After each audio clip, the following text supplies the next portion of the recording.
We are on the air. Okay. Hello, everybody. I'm Steve Balch, the director of the Institute for the Study of Western Civilization.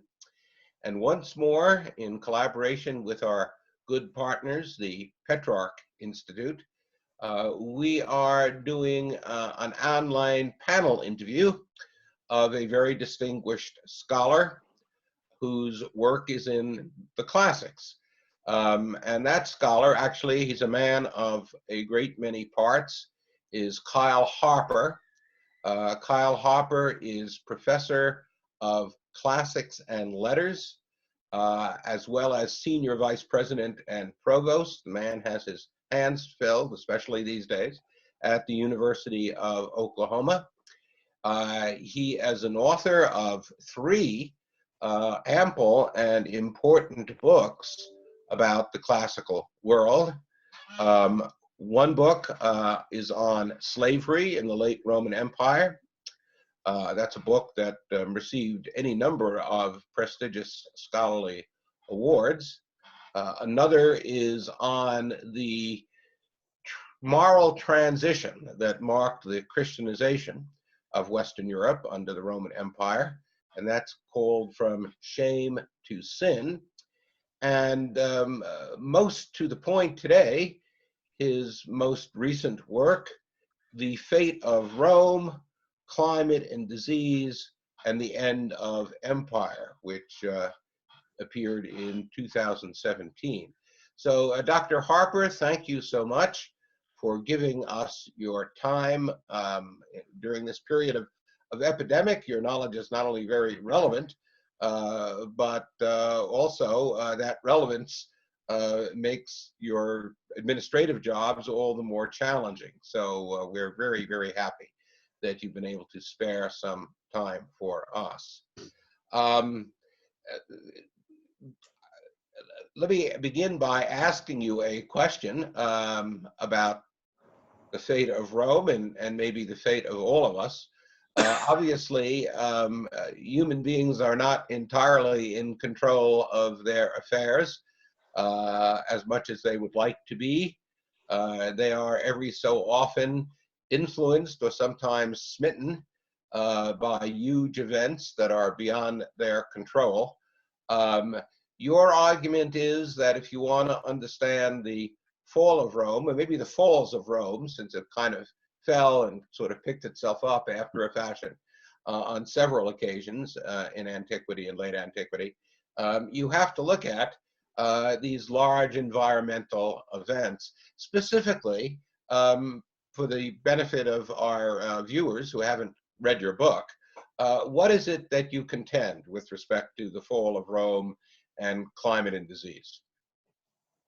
Well, in many ways, the fall of Rome is a familiar story. It's an episode of history that's significant, but also resonant generation after generation, given that the Romans built one of the largest and most enduring empires in world history, and given the far-reaching cultural and institutional influence of the empire. So the fall of Rome is one of those chapters of history that every generation goes back to, and to some extent sees through the lens of their own period. And I think that's in many ways perfectly fine. As historians, we should be trying to understand the past, and we're inevitably going to see new things because new evidence comes to light, and we're sensitized by our own experiences. And so Edward Gibbon, when he writes about the decline and fall of the Roman Empire, is writing in the age of the Enlightenment, and he views the past through that lens. He thinks in terms of reason versus superstition, and writes one of the most brilliant works of historiography that anyone has ever penned. But yet it's very much influenced by the concerns of his own time. And I think every generation of historians is the same way. Mikhail Rostovtsev, one of the great historians of antiquity, wrote in the shadow of the Russian Revolution and saw class tension as one of the most important dynamics in the ancient world. So I think we live in a moment where, both because there is new evidence, but also because we're alive to different dimensions of the human past, we can we can rediscover the Romans and find something new and relevant in that chapter of the past for our own times. And so when I look at the fall of the Roman Empire, which, as you say, is a very long process, a little shorter than Gibbon. Gibbon went ahead and made it a millennium, and more recent, I think, historiography, and certainly in my own work, the fall of the Roman Empire is a mere 5 centuries of change, stretching from the height of the Roman Empire in the 2nd century, when the territories of the empire are at their peak, when the population and prosperity reach their maxima, say in the reign of Marcus Aurelius, which is rightly considered by Gibbon to be kind of the golden age of the Roman Empire. Over the course of the next 4 or 5 centuries, there's really dramatic change, and this change has many dimensions. I think that Germans are still a big part of the story. So the movement of peoples, the formation of bigger, more complex societies along the Roman frontiers, both along the northern frontier, where you have Germanic nations take shape over the course of these centuries. Also on the eastern frontier, where the rise of a more militant and more complex Persian society puts tremendous pressure on the Roman Empire. Obviously, that is always going to be a primary dimension of the story of Rome. When we think about the challenges faced by Rome over these centuries, we also think of the internal challenges and the struggles that the emperors have for legitimacy, the struggles within the court, the struggles between the Senate and the army and the imperial bureaucracy that sometimes destabilize the Roman Empire. So all of that, I think, remains just as an integral part of the story. But what we can look back and see is that the natural environment is also an active player in the story. And so human history doesn't just operate on a kind of unchanging platform of nature. Rather, the physical climate and particularly the biological climate are full of change and have been a great source of disorder. So climate variability and climate change at particular moments can stabilize and destabilize societies, including very much the Roman Empire. And then I think even more powerfully, and certainly more relevant to our moment in the COVID crisis, biological change, the evolution of new pathogens, the emergence of new infectious diseases is one of the really powerful forces of human history. And I think a generation ago, it was maybe a little harder to see that, but new evidence, new perspectives mean that we can now say that biological change is one of the really important dimensions of human history. And the Romans found this out in the reign of Marcus Aurelius. There's a major pandemic. Historians call it the Antonine Plague. We don't know what it was. It may have been smallpox. It's a complicated question. A century later, a little less than a century later, another large-scale disease outbreak, an epidemic across 3 continents, known as the Plague of Cyprian, contributes to a major period of crisis in the Roman Empire. And then again, in the 540s AD, the biggest disease event of the ancient world, and probably the biggest disease event in human history down to that time, an outbreak of what we know as the Justinianic Plague.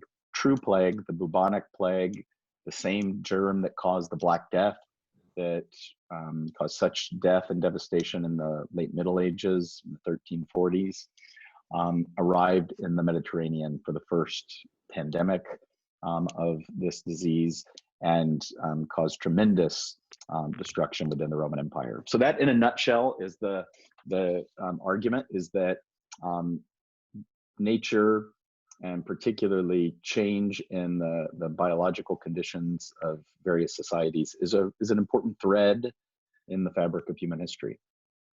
So thank you for that overview. Let me introduce my 2 panelists who are co-directors of the Petrarch Institute. We have Alexander Rosenthal Pubul, who is located in San Juan de Compostela, Spain, whom unfortunately I don't think you can see, but he's very much with us nonetheless, and Dr. Miles Smit, who is located in Toronto. And so let me ask Miles.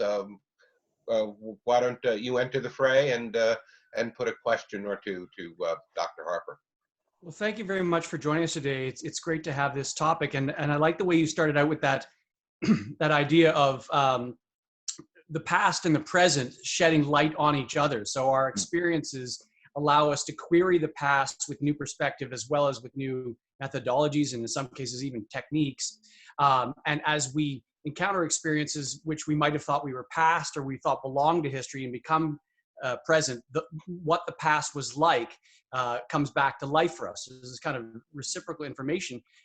One thing I was wondering about is your perspective on what you might call the oracles and generals problem, because as they encounter different terrain of incursion of populations, plague, mysterious or uncertain adversities, you've always got experts and you've got doers. And I think in our own time, there's a kind of uncertainty between the expert class and the executive class up to a point in terms of how to tackle risk and how to respond and how to make sure that responses don't cost us more than the thing we're battling. So is there something in that Roman environment that can teach us about that problem? That's kind of a hard question. I mean, I think expertise now and expertise then works very differently. And it's, one of the really most fundamental transitions in human history. In fact, in some ways, the great triumph of our species is the control of infectious diseases. I think there's no other thread of human history that has done more to reduce suffering and early death than the control of infectious diseases. And when we think about the Romans, we may imagine the ruins, right? We think of the grandeur of the marble monuments, the extraordinary aqueducts and roads. And for all that, the Romans were a pre-modern society, and life expectancy in the Roman Empire was probably in the range of 20 to 25 at birth. Life was very short. It was very painful. It was very uncertain. People mostly died of infectious disease. They had virtually no effective therapeutics. There were no painkillers, there were no medicines that actually worked. And so people suffered from tuberculosis, from malaria, from typhoid fever. Life was honestly quite awful. And probably the #1 killer in the Roman Empire was infantile diarrhea. And the experience of the family, of private life, of childhood, of parenthood was indelibly stamped by almost unremitting pain and death. And what's amazing is that remained the case for human societies until virtually yesterday in the terms of our history. And the control of infectious diseases is achieved only in the Enlightenment and its aftermath as a series of discoveries, most importantly maybe germ theory, that leads to the recognition that infectious diseases are caused by specific biological agents that are microscopic, that helps the development of antibiotics, vaccines, therapeutics, antitoxins, so that by around 1900, for the first time in Britain and the US, infectious diseases start to recede and more people die of other causes. So it's only in the last 125 years that people die of chronic cardiovascular cancer, other kinds of long old age illness, rather than infectious diseases. So all that's a long way of saying that the Romans didn't have experts. They had doctors. We can admire their scientific mindset. Galen lived through the pandemic of the 2nd century, the Antonine Plague. There's a lot to admire about Galen. He's the most prolific Greek author whose writing survived. So there's more Galen than anybody else. There's more Galen than almost everybody else combined. In fact, very few people have read all of Galen. Certainly I haven't. But he had no idea what to do. His therapies were on the whole, probably more harmful than helpful. So expertise in the Roman Empire wasn't very valuable. I think that our control of infectious disease is one of the great triumphs of Enlightenment science, biomedicine, of our species. And yet it's maybe more fragile than we realize in our day-to-day consciousness.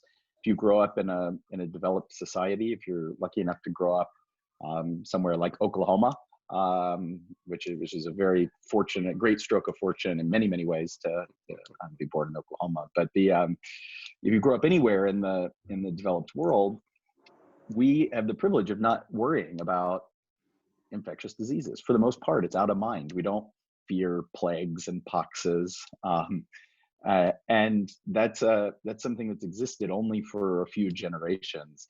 And as I was saying, it's more fragile than we might like to believe, because we're not invulnerable.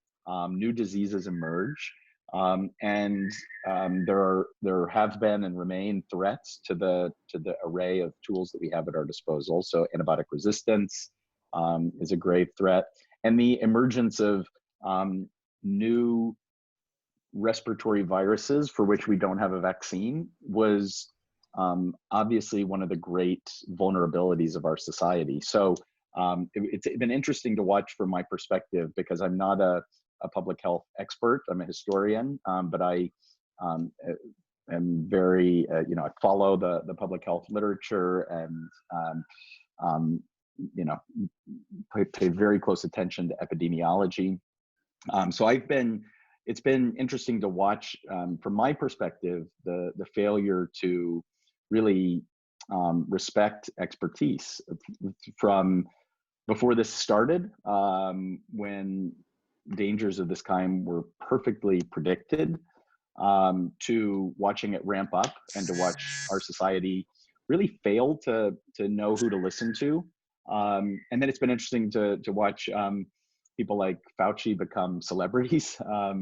And yet I think we struggle to kind of understand how to reckon as a society with these questions. But I think I have tremendous respect for the expertise of biomedical science and epidemiology in particular. And I think overall, one of the stories of this pandemic will be coming to terms with how we didn't adequately or correctly learn to build in the appropriate expertise into our public decision making. Alex, you're a man of mystery there, but we can hear your voice. So why don't you take the floor for a moment? Sure. Well, first of all, it sounds extremely interesting, and of course, both the element, even in our age, where science was supposed to have helped us to master nature, both the topics that you discussed, climate change and pandemics, are obviously extremely topical and front and center in our public discourse. I was wondering, maybe we could go to some specifics, maybe starting with the 3rd century crisis of the Roman Empire. So, I mean, 3 of the elements which I've heard discussed quite a bit would be things like, for example, agriculture and food security, like famines and that sort of thing, the disruption of the trade networks within the Roman Empire, and also population drop and deurbanization, falling populations in the cities and that sort of thing. So the first question, I have 2 related questions. My first question would be, what can you say about the impact of the Cyprian plague or perhaps other plagues on those 3 elements, agriculture, trade and commerce, and urban life? And the second would also, my other question would be, how do we know impacts? I mean, for example, with population, I've read wildly disparate estimates of what the population of Rome was at its height. For example, I've heard, some, 2 million, 250,000, that sort of thing. But I mean, there seems to be general consensus that there was a population decline. So I'm just curious, as a researcher that has, focused on those areas, like what methodologies would a historian use? So those are my 2 related questions.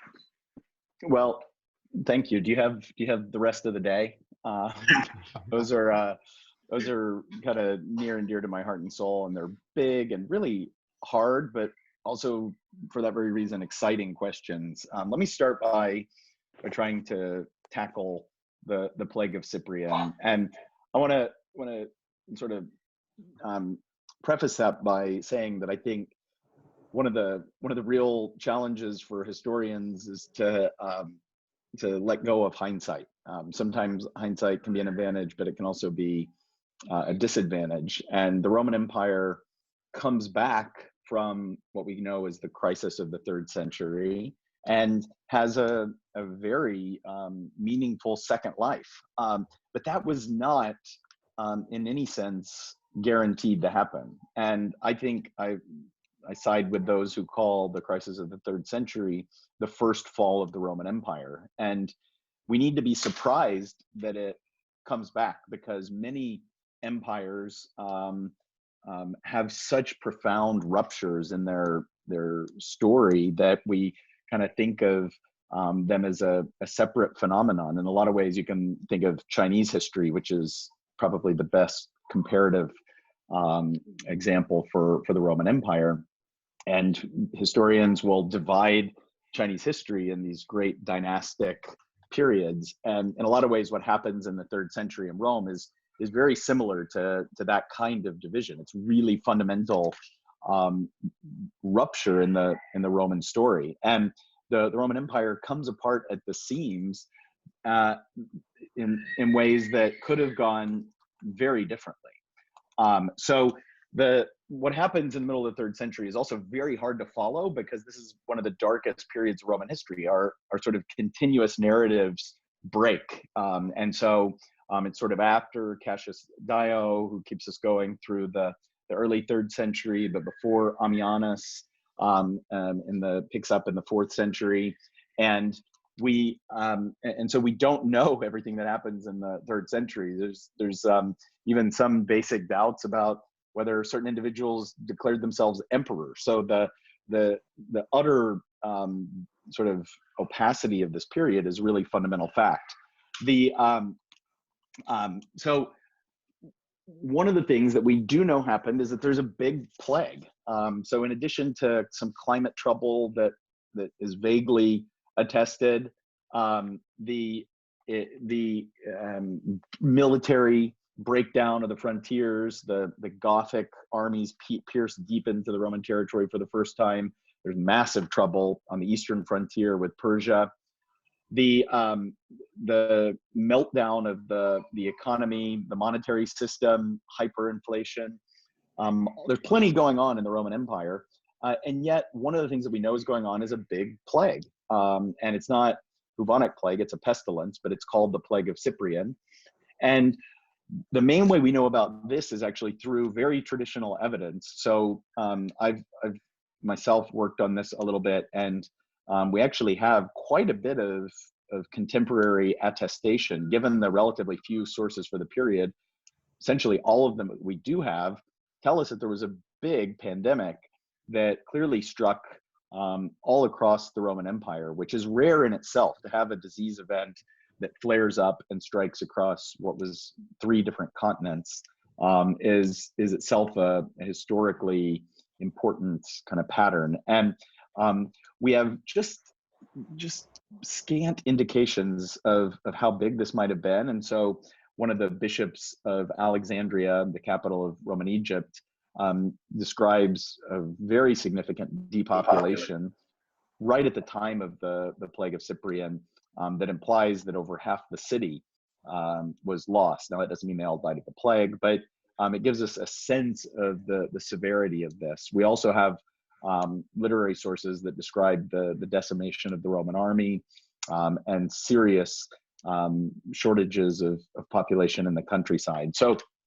I think there's a plausible case to be made that there is this big biological event in the midst of all these other catastrophes. So monetary inflation, geopolitical trouble on the northern and eastern frontiers, and plague coincides with, aggravates, and maybe even triggers some of these important changes. So we can follow it its consequences only indirectly through archaeology, but it's very clear that that this is a moment of urban stagnation or decline. There's not nearly as much urban building in the later third centuries, in most parts of the empire at least. And the same is true of the countryside. There's significant settlement declines. In some places, this starts in the 2nd century. In other places, it really picks up pace in the 3rd century. That precedes a turnaround. There's a major demographic turnaround in the 4th century, but this is clearly a time of deurbanization, of rural population declines and contraction, and trade that can be followed archaeologically. There are very important ruptures in the systems of production and exchange in the 3rd century. So all of the kind of archaeology aligns with the literary sources, but it's still a story that we have to piece together and carefully try and delineate as best we can cause and effect, and it'll always be debated, particularly for a period where we don't have as much evidence as we'd like. So that's a short answer, shortish, to the question about the 3rd century. The population of Rome, and I wasn't sure if you meant the city or the empire. Well, I'm in the city. There was something I read by Kevin Twine where he estimated the population of Rome somewhere between 250,000 and 2 million, which I thought was a pretty large estimate. But and what he said was that by 600, which I guess is the end of the period you cover in your current book, by 600 AD, it was about 30,000. Which would suggest either way, it's a dramatic drop. Yeah, but I was exactly. just curious how people know that, because I assume records are somewhat sparse. So. They are. So there's, yeah, I mean, it's accurate to say that the population of Rome at its height was somewhere between 250 and 2 million.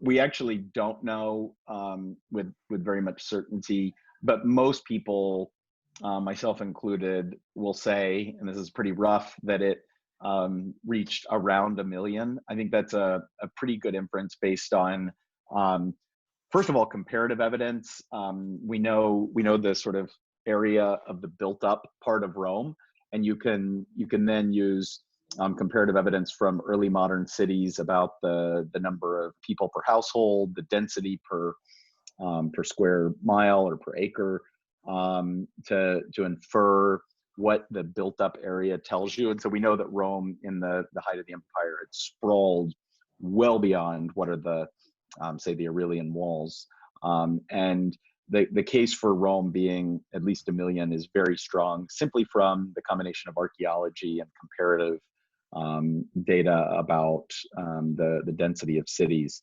I'll say that's complemented by very sporadic and imperfect evidence about the amount of food distribution. And so the grain, and then later the pork doles in the city of Rome, that requires, again, some inference, because you have to imagine how many people are supplied by every citizen who's a recipient of the dole. So you have to multiply it times some number, usually 4 or 5. But still, it provides a check on the orders of magnitude, and certainly adds confidence to our estimates that the city of Rome was around 1 million. It's impossible to believe that it was much less than that, because otherwise they wouldn't have been supplying the residents of Rome with so much distributed food. And it's very unlikely that it was, I don't think it was, you could make much of a plausible case that it was near 2 million. It's hard to imagine that it was even near 1.5 million, simply because that would make it too dense compared to what we know about other pre-modern urban contexts. So it's a combination of archaeology, comparative evidence, with some written evidence about the food distribution systems. We also know that the city declines really through these similar kinds of evidence. The area of the city that seems to be inhabited is much less by the late 6th and early 7th century. There's always people there. I mean, 30,000 citizens is actually a big city by the standards of 600. So in 600 AD, say the time of Pope Gregory the Great, the city is maybe a 20th of its former size, but it still would have been one of, if not the largest cities in Western Europe, which is simply a testament to the radical deurbanization of the Western territories of the former Roman Empire. It's a very imperfect kind of inference, but still, it's, again, nobody, I think, could imagine that Rome in the early 7th century had more than 50,000 people. There weren't enough churches, there wasn't food distribution, the inhabited area of the city seemed small. So it's the kind of historical demography without modern sources is inevitably going to have wide margins of error, but we can still learn a lot by trying to quantify and compare and think through what's reasonable and what's likely. One of the one of the themes of your book is the impact of disease, of plague, pandemics on religion, both in the 3rd century, particularly with respect to Christianity's growth, and then later on you make a case that it's related to the rise of Islam. Could you fill us in on the details of that? Yeah, I mean, and here I'm walking out on thin ice because to connect the impact of biological shock to matters of the human psyche and the human spirit are inevitably going to be fraught with uncertainty. And yet I think that we should at least explore what are the potential connections between these great, and they really are biological shocks. And I think we should point out that they make the COVID pandemic look minor by comparison. These are societies that, yes, they were surrounded by suffering and death and uncertainty. Even so, they weren't used to losing 10, 20, in the case of the Justinianic plague, potentially 50% of the population in one swoop. And the extraordinary trauma of that clearly acted upon the collective psyche of these ancient cultures. And we see this in each of the 3 big pandemics that I talk about, including the first one, the Antonine Plague of the 2nd century, which the Romans predominantly perceived in religious terms. They thought that the god Apollo was angry, and their main collective response was to turn to animal sacrifices and efforts to appease the gods, and particularly the god Apollo. It may be, and this is speculative, but I think plausible, that the Antonine Plague contributed to the motivation to persecute Christians. We know that there were a large number of persecutions in the 160s and 170s. Some of these are quite well attested. Probably people have heard of Justin Martyr. It's not his last name. He was killed for his beliefs in Rome, right around the time of the outbreak of the Antonine Plague, right through the 170s, the famous persecutions at Lyon in 177, that certainly align. I mean, there's at least correlation. That doesn't mean there's causation, but with the outbreaks of these plagues. The same in the middle of the 3rd century, the Plague of Cyprian may be connected to the outbreaks of persecution. Again, certainly there's correlation. It's a little unclear if the Plague of Cyprian breaks out right before or right after the persecution launched by the Emperor Decius, which is the first empire-wide general persecution of the Christians, and need not necessarily have been motivated by the plague, but probably was motivated by the troubles, the crisis of the Roman Empire, and represents the Roman Emperor's effort to restore the favor of the traditional pagan gods by forcing every free inhabitant of the Roman Empire to sacrifice to the gods of Rome. So we see that in that sense, the turmoil of the period probably is connected to one of the really seminal religious events. This is a great challenge for the Christian church, and yet the Christian church manages to survive. It can't be uprooted.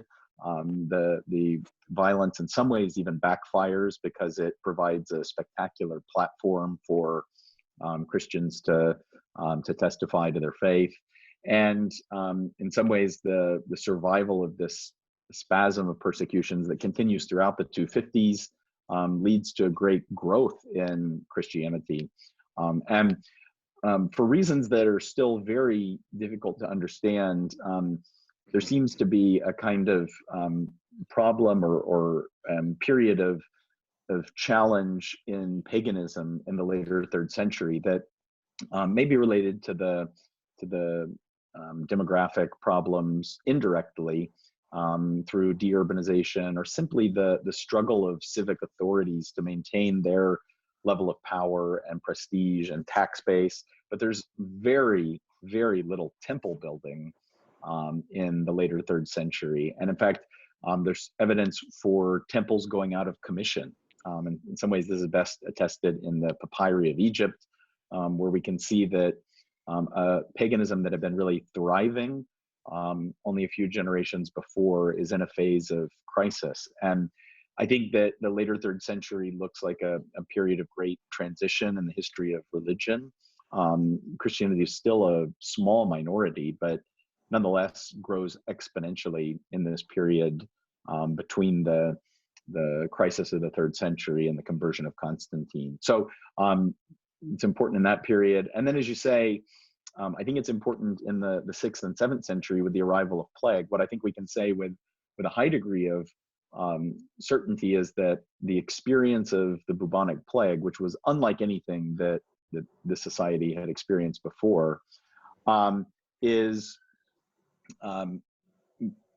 a kind of apocalyptic culture to emerge. And we see a sharp rise in the kind of interest in apocalypse, in the book of Revelation, in apocalyptic thinking, in interest in the Archangel Michael and the role of Mary in the apocalypse. And clearly, this is very directly attested, people perceived the Justinian plague in apocalyptic terms. And so one of our great sources who's an eyewitness to the plague is a Syrian church father named John of Ephesus, who believes that the plague is the kind of trumpet call announcing that the judgment of God is imminent. And there's a sort of unforgettable and gruesome scene in which he describes the plague in Constantinople, which was the biggest city, and the death was so overwhelming that the emperor had to take special care to bury the dead, and ultimately resorts to bringing giant barges up to the port and loading the bodies in mass and shipping them across the straits to military towers where they were buried in mass graves, stacked in and pushed down to make room for more bodies. And John of Ephesus describes this as the winepress of God's wrath. Pretty vivid imagination, but one that is clearly perceiving the events around them in apocalyptic terms. So you have this apocalyptic moment, and it really lasts for several generations, partly because the plague is a disease that keeps happening. One of the biological features of the plague is that it becomes established and reappears once or twice a generation and is devastating every time.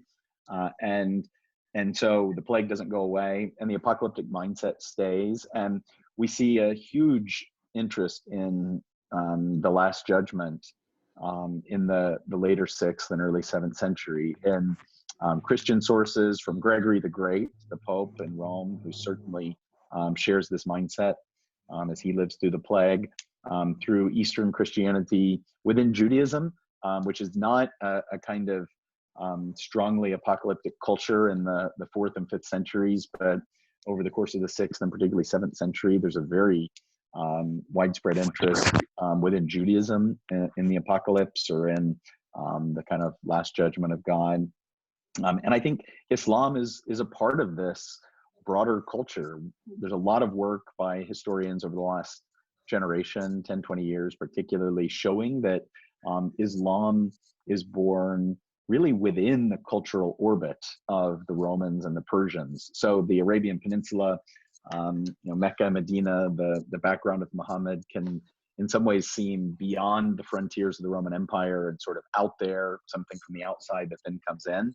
But that's far from the case. In fact, the Red Sea area generally, including very much the Aksumite kingdom of Ethiopia and the kingdom of Yemen, is very much within the geopolitical orbit of the later Roman Empire, very much within the cultural sphere of Rome and Persia, and is very in touch with what's happening. So Islam is not something that's born outside or beyond the frontiers of a kind of Greco-Roman civilization. It is very much informed and influenced by the world of the later Roman Empire. And I think that in its earliest phases, there's a strong case to be made. Islam is a very apocalyptic religion. Muhammad is a prophet who comes announcing that the hour of God's judgment has arrived and that people need to repent and believe in him.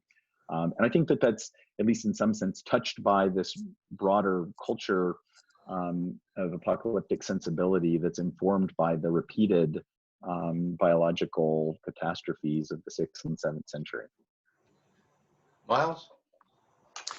It's a lot of interesting fodder for discussion, Kyle. We as you said, we really could do this all day.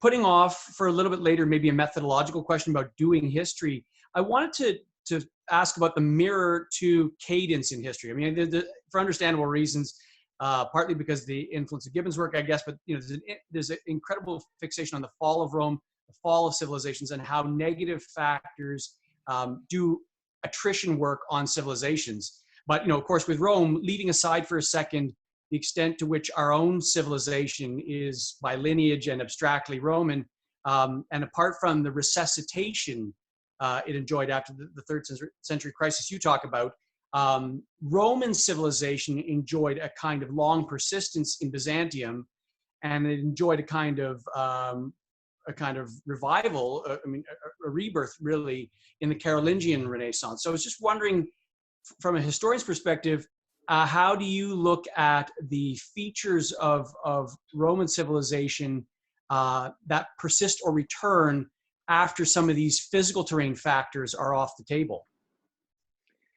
Well, it's one of the great questions, really, of history, isn't it? That one of the reasons why Rome is so important, but also why it really is hard to wrap your mind around the power of this idea. And there's something about the conjuncture of the way the Roman Empire expands, when it expands, like what are the conjuncture of ideological and technological features of human societies at that particular moment that make them the kind of model for really all later empires in Western Eurasia.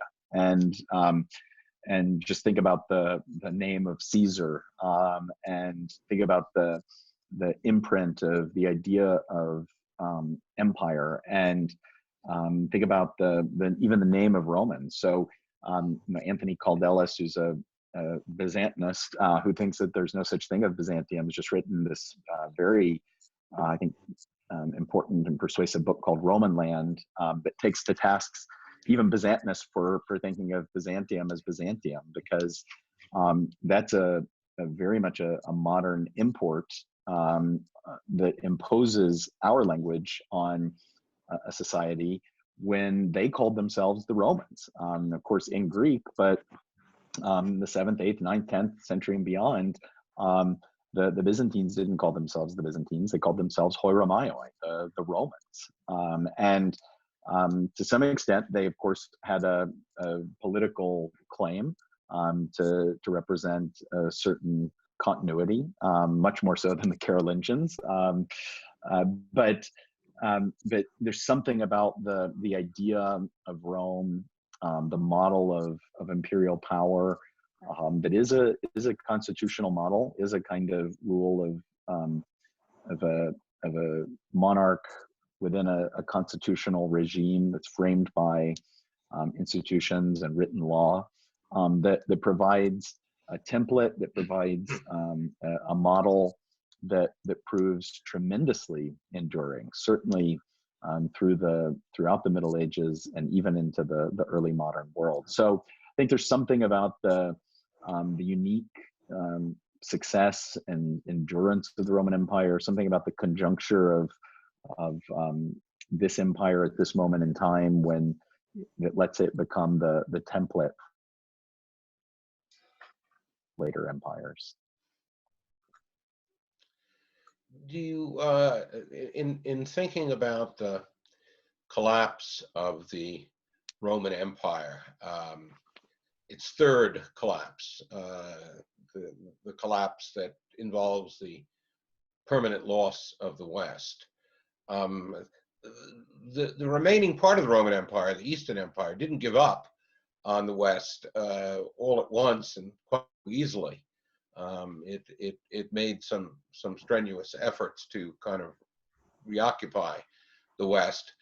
I would think that what finally dooms that is the loss of the East's most valuable territories in Egypt and Syria to the Muslims. The Muslim outbreak takes place after a very protracted war between what's remaining of the Roman Empire and the Persian Empire. Did plague play a role in making that war as devastating and hence setting up the field for the Islamic conquest? Do we know that plague played, I mean, plague or disease often marches with armies.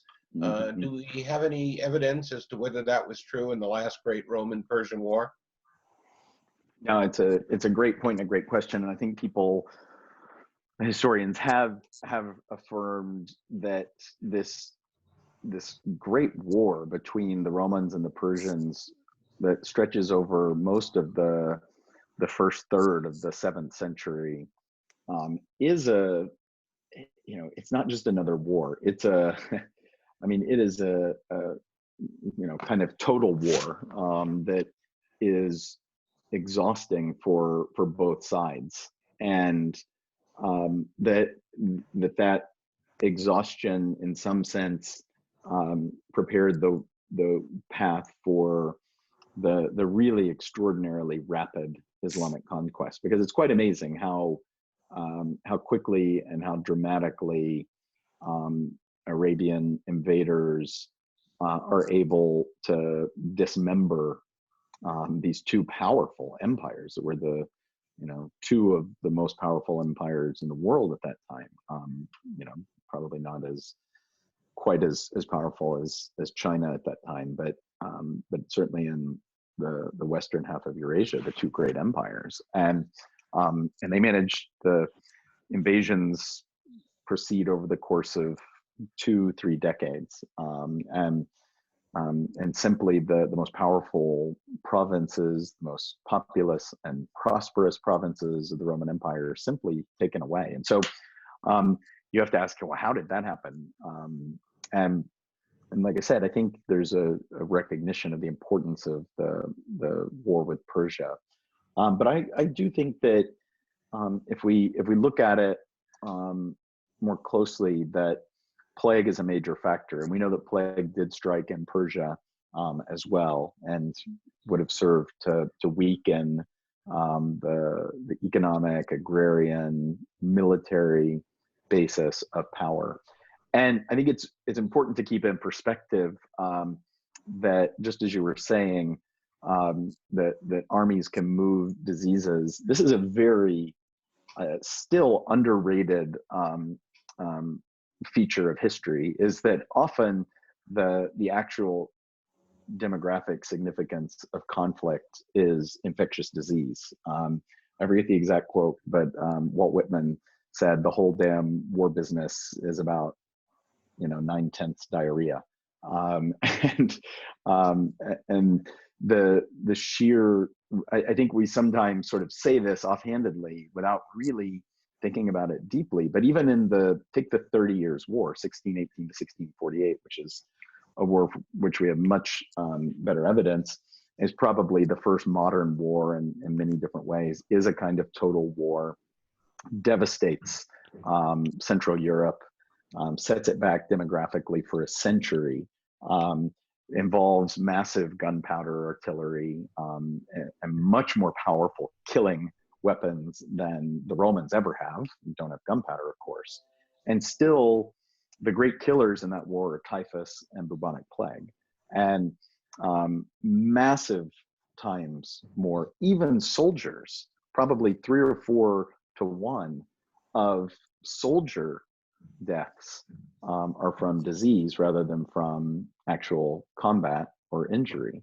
And the civilian tolls even more so, that it's plague and typhus that are moved by the armies, that are vehicles for the transmission of disease, but also the breakdown of public order, hygiene, sanitation, food supply, all the ways in which war can cause disorder, contribute to the spread of disease. So I just kind of look at that as another example of a kind of total war where we have better evidence, and we know that we love, when we talk about the 30 Years' War, of course, you know, Gustavus Adolphus and the role of these kind of new military weapons and formations and discipline, but it's really all about disease. I think that it's very likely, if we knew more about the 7th century, that we would see that that the impact of disease is, first of all, inseparable from war. That war spreads the plague, that it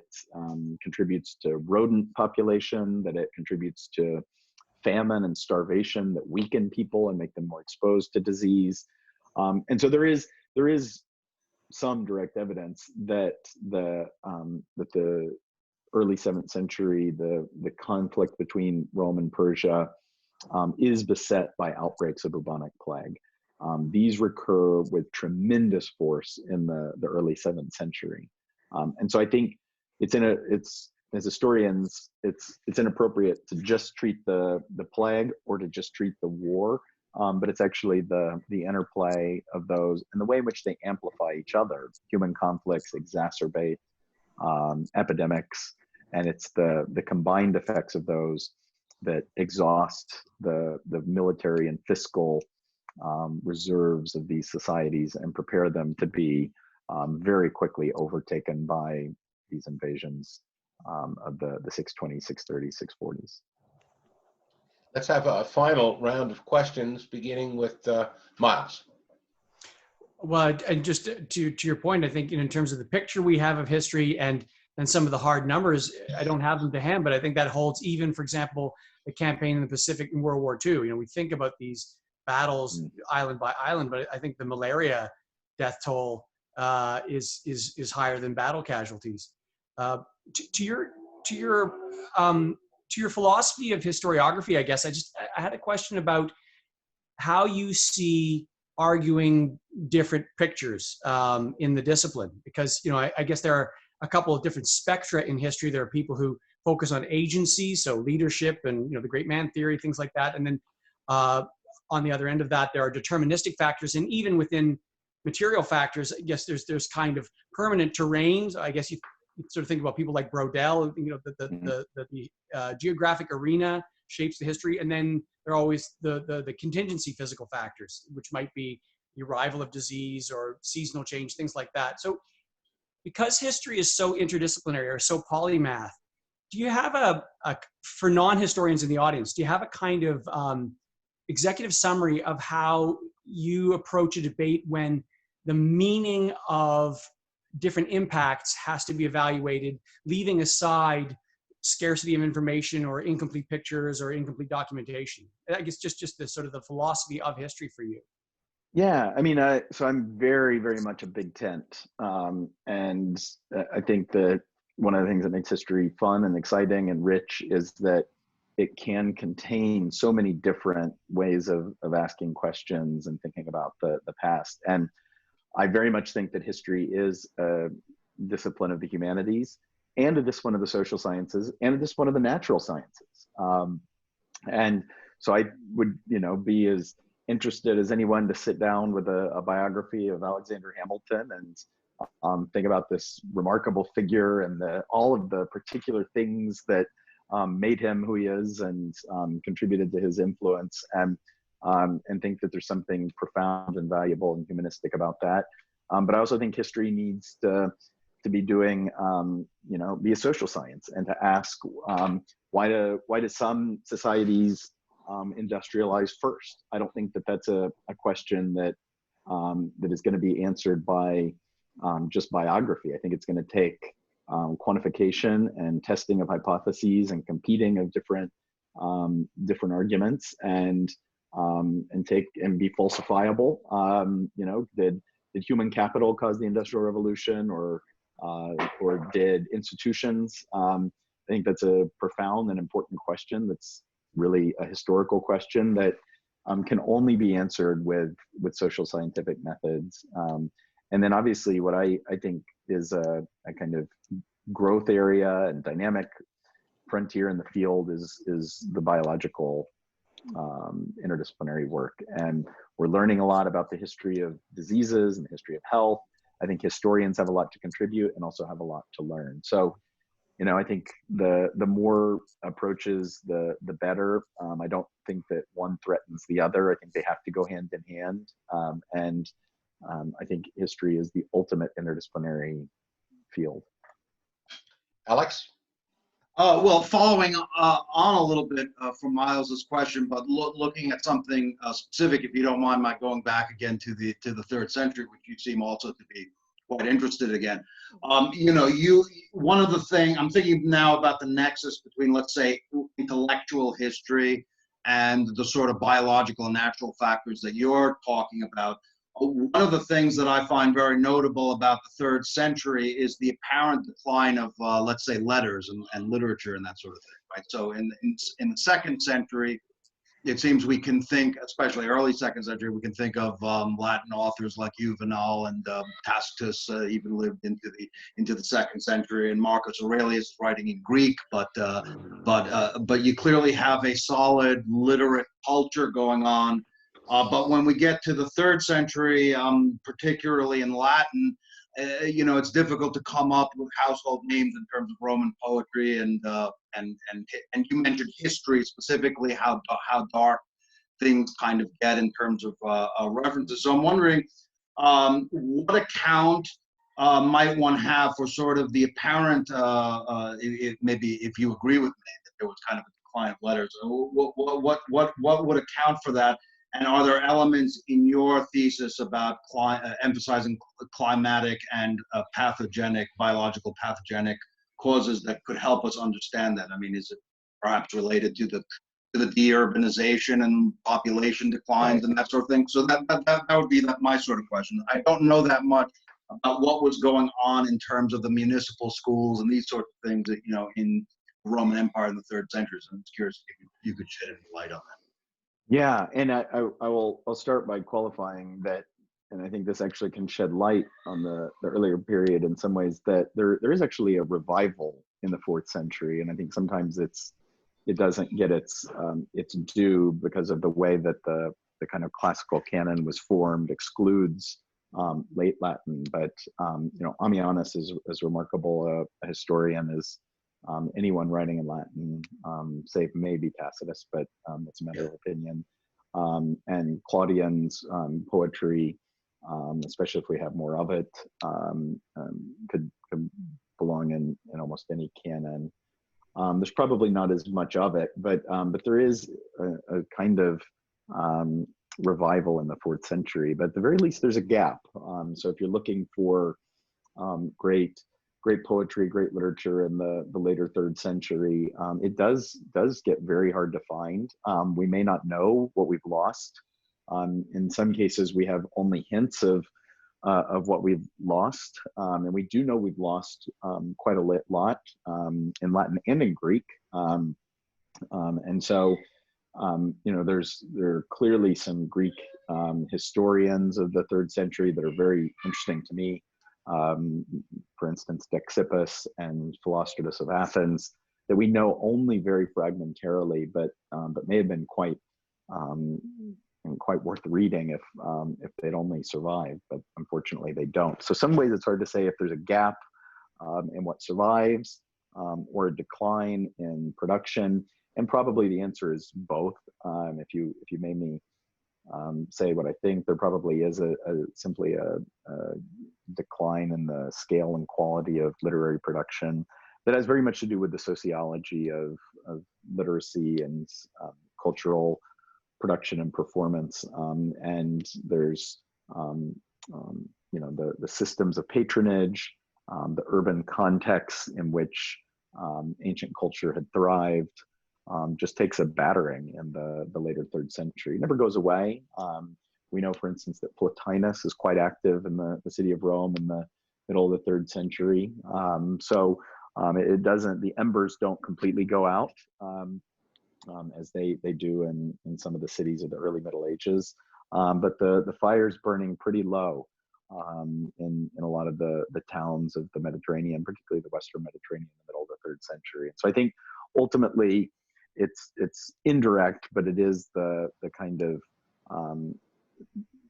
impact of economic disturbance on systems of patronage and urban cultures of literacy and literary production. Thank you very much. Yeah, and just to clarify, I meant the 3rd century. As the gap. Yeah, you're not putting down the 4th century. I wasn't intending to put down the 4th century. A partisan there. Yeah. So thanks a lot, Dr. Harper. Thank you so much. I strongly recommend those of you who have been watching this to go out and find and read Dr. Harper's books. I know I am going to now read the other 2. They all seem so very interesting. But we're delighted that you've taken some time with us today. I hope you'll continue doing your scholarship despite all the distractions of senior administration. But there's no denying that you've done a great job so far, and your work is very thank you. Very kind. The pleasure was mine, and I enjoyed the conversation very much. Thank you all. Thank you.